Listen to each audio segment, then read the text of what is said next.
We're doing something a little different right now in our series here called Believe.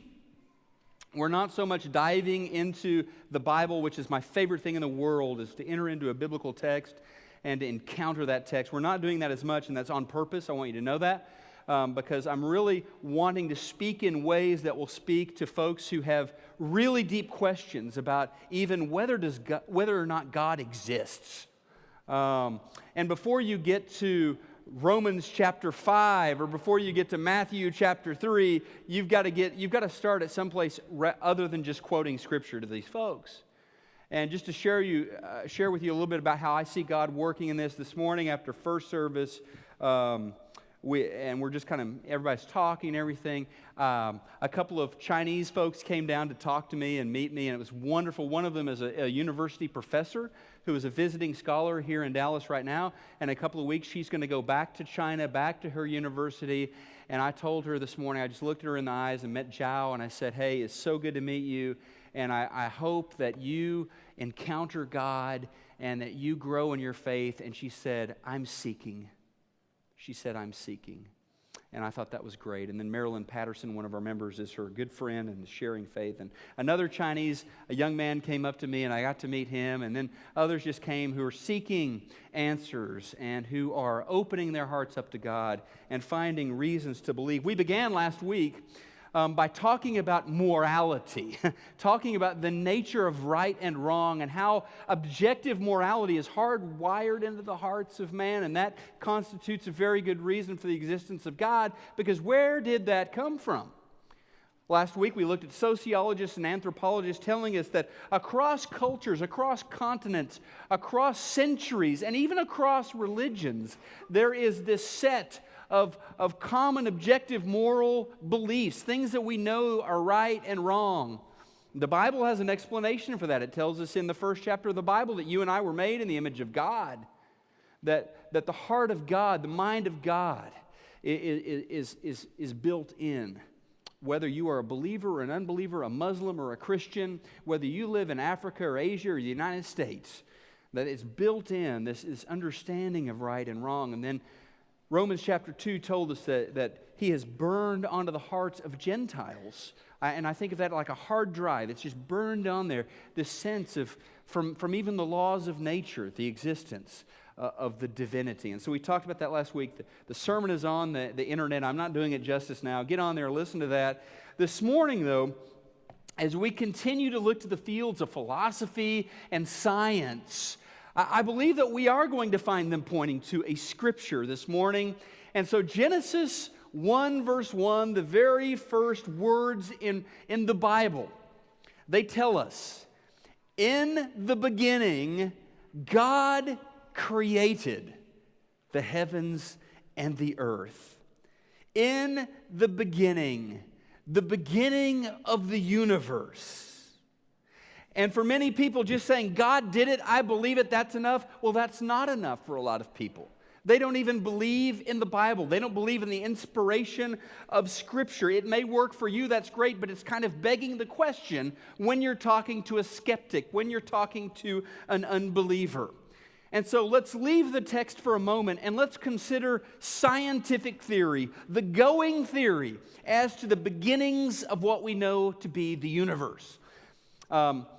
Scientists don't necessarily like this, but it caught on somewhere decades ago, and so it's now known as the Big Bang Theory. I'm not talking about your favorite television show. I'm talking about that scientific theory, the Big Bang Theory.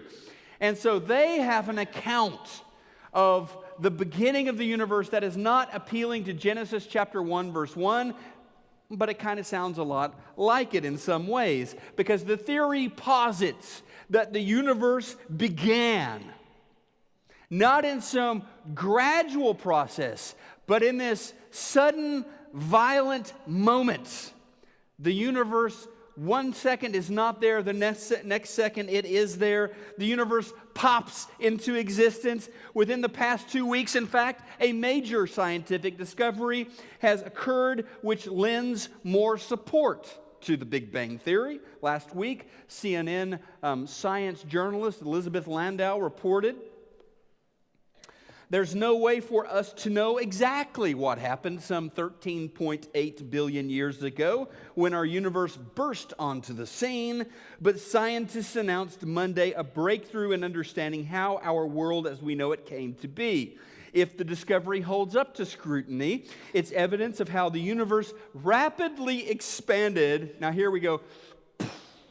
Rapidly expanded less than a trillionth of a second after the Big Bang. The short version of what happened is there is this giant telescope on the South Pole called the Bicep 2. It is studying the far reaches of the universe, and it detected for the first time gravitational waves in the universe that were theorized they should be there as a result of the Big Bang. Well, now they're not only theory, we're actually seeing that they are there. And so for years, the explanatory power of the Big Bang Theory gave it a leg up on other scientific accounts as to how the universe, or when the universe began, or whether it began. A guy named Hubble, we'll talk about him in a little bit, first saw it, evidence of it in the redshift, the actual expanding of light waves. The New York Times, March 17th this month, reported this. Our observable universe mushroomed in size at least a trillionfold in less than a cosmic eye blink. Now, I'm not suggesting that the events of the last couple of weeks somehow prove the existence of God, but the notion that the universe popped into existence all of a sudden certainly jibes with what we have in Genesis 1:1. In the beginning, God made. Now, I'm convinced that science and faith are not at odds with each other. I'm convinced that not only are they not opposed to each other, but they tell a harmonious story about our world. Now, we don't have time this morning. This would be a whole other thing that might be better on a Sunday night. We don't have time to debunk the atheist myth, the atheist lie that science and religion have traditionally been at war with one another. So I'll quote Dinesh D'Souza, who wrote in his New York Times bestseller, historians are virtually unanimous in holding that the whole science versus religion story is a 19th century fabrication. In other words, just kind of made up.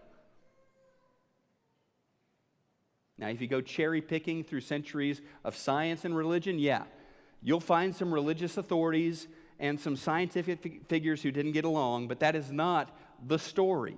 In fact, if you begin to look through history at scientists who believed in God, you will find a who's who of movers and shakers in the scientific community that not only believed in God, but spoke about it, but wrote about it. Okay? And I could list a whole bunch of people you know throughout the centuries who you would recognize who are movers, but that's what Google is for, so do that. I will tell you, in graduate school, one of the guys I studied, and he may be a little more obscure than some of them, but one of the guys I studied was a guy named Gottfried Wilhelm Leibniz. He was a German mathematician and a German philosopher who was best known, or is best known, as being the inventor of calculus, which is not exactly something that makes me a big fan of his, but he was the inventor of calculus, and he saw God in mathematical concepts. And he wrote extensively about how he found the biblical God in the concepts of mathematics, and while he sees God in mathematics, I've tended to see more of a pitchfork and horn sort of thing when I go to mathematics, but that's okay. But right now, there are plenty of PhDs in fields of science, in all the fields of science, who believe in God. And sure, there are plenty in the fields of science who don't believe in God. The question for you, the relevant question is, what will I do with the evidence? What will I do with the arguments? And so that's where we're at this morning. Anyway, back to the Big Bang. Here's the upshot. The universe came into existence in an instant. The universe, all that is, came out of nothing. Before the Big Bang, there was nothing. That isn't my theological view. That's not preacher talk. That is the current default view of the scientific community cosmologists, as astronomers, that is their default view with respect to the Big Bang. Paul Davies, a physicist at the University of Arizona, at Arizona State University, wrote, "The coming into being of the universe, as discussed in modern science, is not just a matter of imposing some sort of organization upon a previously incoherent state, but literally," these are his words, "but literally the coming into being of all physical things from nothing." The coming into being of all physical things from nothing. Alexander Vilenkin, professor of physics and the director of the Institute of Cosmology, not cosmetology, not a beauty school in Akron, okay? Institute of Cosmology at Tufts University wrote this: "It is said that an argument is what convinces reasonable men, and a proof is what it takes to convince even an unreasonable man. With the proof now in place, cosmologists can no longer hide between the possibility of a past eternal universe, like stuff, matter, it just goes back forever. They can't hide behind that. There is no escape. They have to face the problem of a cosmic beginning." Sir Anthony Kinney of Oxford says, as a proponent of the Big Bang Theory, at least if he is an atheist, must believe that the universe came from nothing and by nothing. So the universe began suddenly, a trillionth of a second. It's been expanding ever since. The universe, something, a very, very big something, came from nothing. Lawrence Krauss, theoretical physicist, a self-described not only atheist, but he calls himself an anti-theist, an attacker of faith. You may have seen him on the Colbert Report or other things. He's one of these more popular atheist speakers that's out there. He wrote something that I agree very much with, and I think it's a really good starting point for thinking about the evidence for God. He writes, "A truly open mind means forcing our imaginations to conform to the evidence of reality and not vice versa, whether or not we like the implications." So he says, start with the evidence. Open yourself to the evidence. Then conform your beliefs to that evidence. I could not agree more. This morning, the evidence that we're going to look to comes through the field of astronomy, of cosmology, and it is about the nature of the universe. This is the argument of beginnings. This is on your sermon outline this morning in the bulletin. You can fill this out if you would like. The argument of beginnings for the existence of God. It's very simple. It's very simple and very profound. Number one, whatever begins to exist has a cause. Whatever begins to exist has a cause. Number two, the universe began to exist. Therefore, necessarily, number three, the universe has a cause. It's a very old argument. Probably goes back all the way to a fellow named Aristotle, who talked about an unmoved mover, the cause of everything that is. Was that God?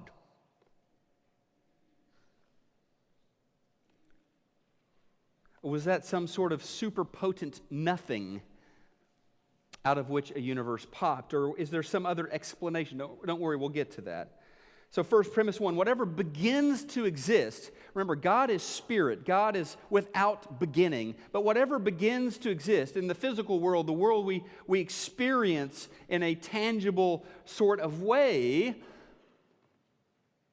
whatever begins to exist must have a cause. It's pretty much a given for anyone seeking a truth. It's pretty much an underlying doctrine of science that we can follow a chain of events and discover more about the nature of things. If you watch CSI, if you watch a crime show on television, what you're going to find is generally the episode starts out with, oh, there's a dead body, all right? And the rest of the episode is going back through this chain of evidence to try to find out scientifically, empirically, looking at the data, what happened to this person?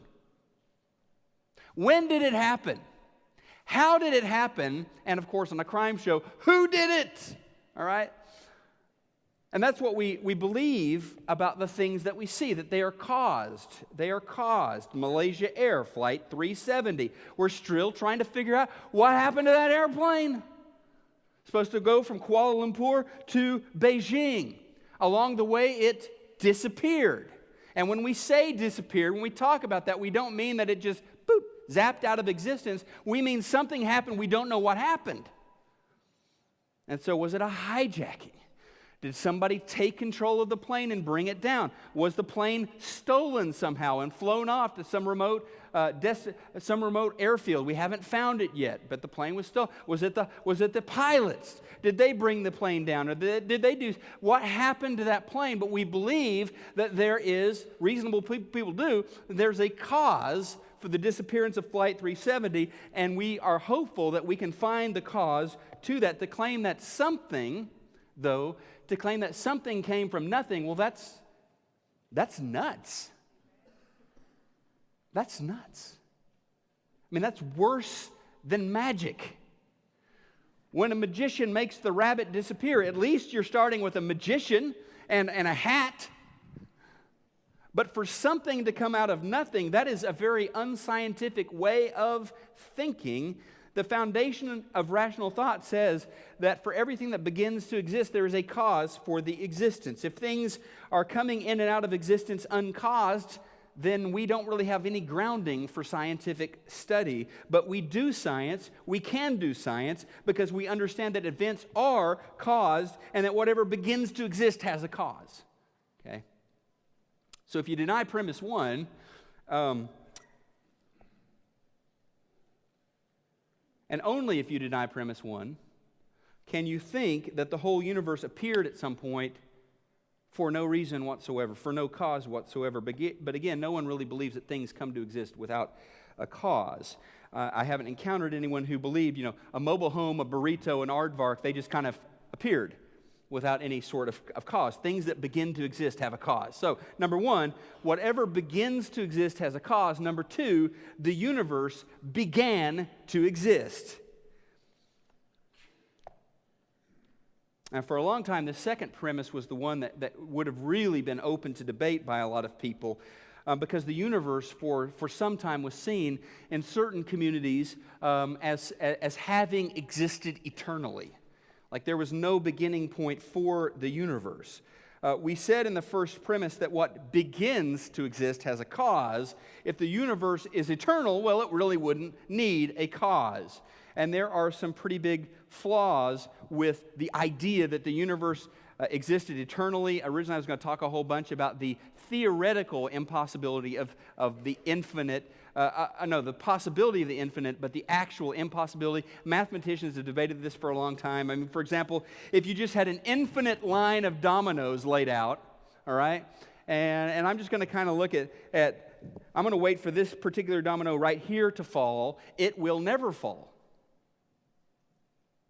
It will never fall because there's an infinite number of dominoes in front of it. Okay? I can suddenly take out all of the odd number dominoes.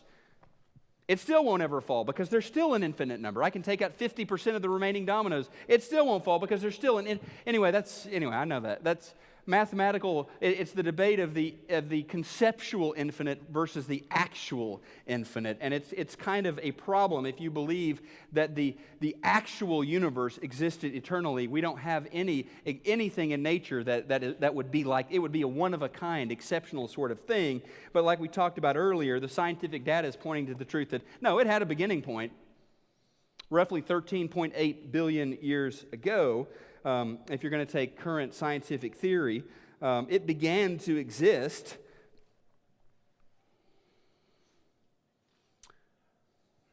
So the hard empirical data, and I guess hard empirical data would not be the right phrase to use of Albert Einstein, a theoretical physicist. But he kind of laid the framework for the hard empirical data that we're finding with his general theory of relativity, which was launched back in about 1917. He postulated that either the universe is imploding upon itself, it's collapsing inward, or more likely it is expanding outward, one of the two. And in either scenario, there had to be a point A, a start point for that, he postulated, and people begin to make observations through telescopes and theoretical physics and astronomy. They begin to make observations that validated that theory. Hubble saw the redshift. So looking at galaxies very distant, they appear to be red, which is explained by a stretching of light waves, that there is this expansion of the universe. That's why things that are very distant look redder than things that are closer to us. More and more data has been pouring in, pointing the Big Bang, culminating with the discovery just a couple of weeks ago of these gravitational waves that we're finding in our universe. So this now standard Big Bang model predicts an absolute beginning of the universe. So not only is premise 2 logically necessary, the dominoes, but it is also shown by the accumulation of scientific data that's pouring in. So back to this argument from the beginning for God's existence. One, whatever begins to exist has a cause. The universe, number 2, began to exist. So 3, therefore the universe has a cause. Aha! Now we are beginning, we're not to God yet, I know, but we're beginning to see what Alexander Vilenkin meant when he said in that quote earlier, quote, cosmologists can no longer hide between the possibility of a past eternal universe. There is no escape. They have to face the problem of a cosmic beginning. It's a problem. It's a big problem. It's a universe-sized problem. If the universe began, then it must have had a cause. But there was nothing there. At the Big Bang, matter was born. Time was born. The laws of nature were born. There was no gravity back when there was nothing. There was no inertia back when there was nothing. So what in this nothing caused the universe to exist? Vilenkin is right. It's a problem. It's a problem, especially if you don't accept the very first words of the Bible. In the beginning, God created the heavens and the earth. God was the cause. And you know it's a problem when really smart people start saying really dumb things. Okay? Really smart guy, Daniel Dennett, philosopher, he says, atheist philosopher, he says, the universe has a cause. He says the universe caused itself. It sounds kind of nutty, doesn't it? It's a logical contradiction. It's worse than weird. It's a logical contradiction. If the universe brought itself into being, then the universe would have had to have already existed before the universe got started. Vilenkin, you're right. It's a problem. Something coming from nothing. And so the universe began. The universe must have had a cause. The big question is, so what? Does this point to God? Does this point to Genesis 1:1? Yes, it does, in 4 very important ways.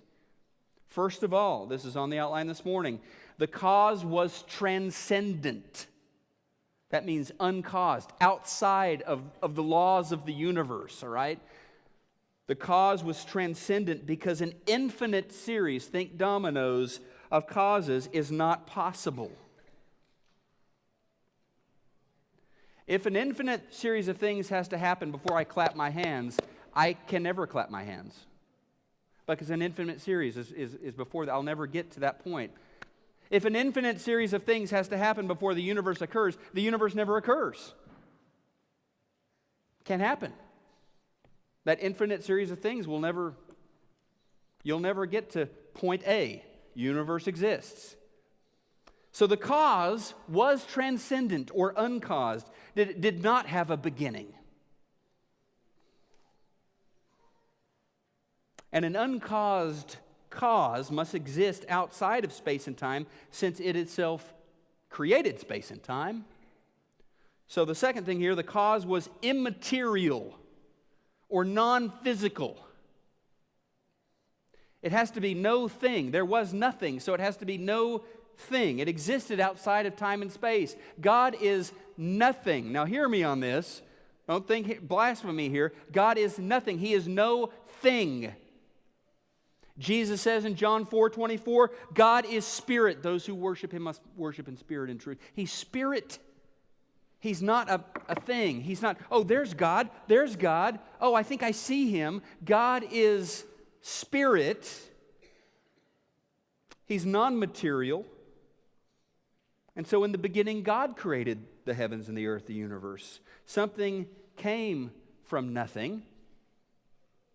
And that's the going theory known as Big Bang Theory. Something came from nothing, no thing. Non-material, non-physical, a spirit, a mind. And quite obviously, the third bullet point here, the cause was unimaginably powerful, since it created all matter and all energy. This cause had to be unbelievably powerful. So we're not just talking about, if we're talking about God here, we're not just talking about any God, okay? I mean, you can't look at the Greek Roman gods who had weaknesses, who had frailties, who were constantly bickering and fighting with each other, who were very much limited. You must be looking at something like the God of the Bible. In fact, were you aware that 345 times in the Bible, God is referred to as being almighty? Almighty. Finally, our argument from beginnings points to God as the cause of the universe because the cause was a personal agent. Since only a mind could fit all of the above descriptions of the first cause, a personal agent, a being capable of a decision, a mind. Because if you just had this static nothingness out there, the universe never happens. It's static. There had to be a decision point out of which nothing came something. And you may be thinking, hey, hold on, big guy. Whoa there, that's a personal agent, a mind.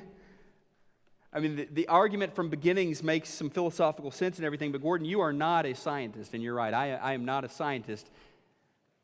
And that's why I'm quoting a lot of scientists this morning, and I'm going to quote a few more if you'll indulge me. But the question is this: what if science is pointing to Genesis 1:1? And I'm not saying they even know it, all right? I'm not saying that all scientists are, the Bible's true.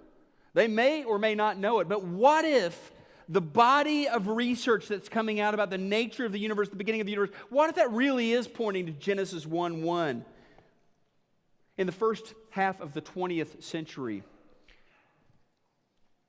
and we're still unraveling all that this means, and we're still looking at particle accelerators and the God particle and all this stuff now, but the guy who started all of it was a guy named Max Planck. He was a German theoretical physicist who revolutionized the world of science by coming up with what's known as quantum theory. Pretty smart guy. A lot smarter than me. He wrote these words: as a man who has devoted his whole life to the most clear-headed science, to the study of matter, I can tell you as a result of my research about atoms this much. There is no matter as such. All matter originates and exists only by virtue of a force which brings the particle of an atom to vibration and holds this most minute solar system of the atom together. We must assume behind this force the existence of a conscious and intelligent mind. This mind is the matrix of all matter. Now, one of the popular phrases that's used today to discredit theism, the belief in God, is to say, well, it's God of the gaps. Have you heard that, God of the gaps? Like, people believe in God just because there's still a whole lot of stuff out there that hasn't been explained. And so God is kind of the putty that we throw in there to fill in our gaps in knowledge. But as science discovers more and more, fills in more of the gaps, you will no longer need God.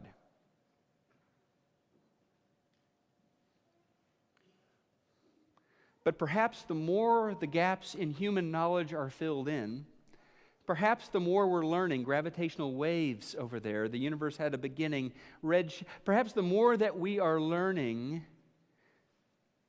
the more the arrows are pointing to God.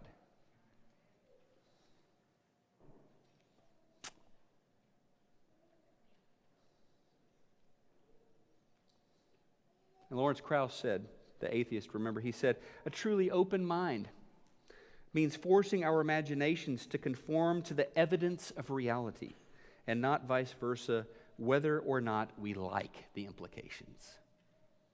And you may never have seriously considered the possibility that Genesis 1 verse 1 is true. You may not like the implications for whatever personal reasons or whatever's gone on in your life. You may not like the implications that Genesis 1:1 is true. But it's more than reasonable, given all of the evidence. Arno Penzias is a fellow who won a Nobel Prize. And he concluded, this physicist, based on the evidence that he saw, astronomy leads us to a unique event. A universe which was created out of nothing, one with the very delicate balance needed to provide exactly the conditions required to permit life, and one which has an underlying, these are his words, not mine, an underlying, one might say, supernatural plan. Nobel Prize winning physicist. Again, I'm not trying to kill you with quotations here, okay? But I'm not a scientist. And I don't want you to think I'm playing fast and truth with all this. The universe came out of nothing. The Big Bang supports. I mean, it's not me. I'm looking to these men and women of science, and it leads me to this is one of my favorite all-time quotations outside of the Bible. Okay, so get ready. And named Dr. Robert Jastrow. He taught natural sciences at Dartmouth, and then he gained fame at NASA as one of the lead scientists at NASA. In fact, founded the Goddard Space Institute, which you've probably heard of, Dr. Robert Jastrow. And he looks at all of the information that had been coming in through what we know about the universe, what we see and observe around the universe, and he wrote these words. He said, this is an exceedingly strange development, unexpected by all but the theologians. You can see why I like this quote. Unexpected by all but the theologians. They have always accepted the word of the Bible. In the beginning, God created heaven and earth. But for the science who has lived by his faith in the power of reason, the story ends like a bad dream. He has scaled the mountains of ignorance. He is about to conquer the highest peak. And as he pulls himself over the final rock, he's greeted by a band of theologians who have been sitting there for centuries.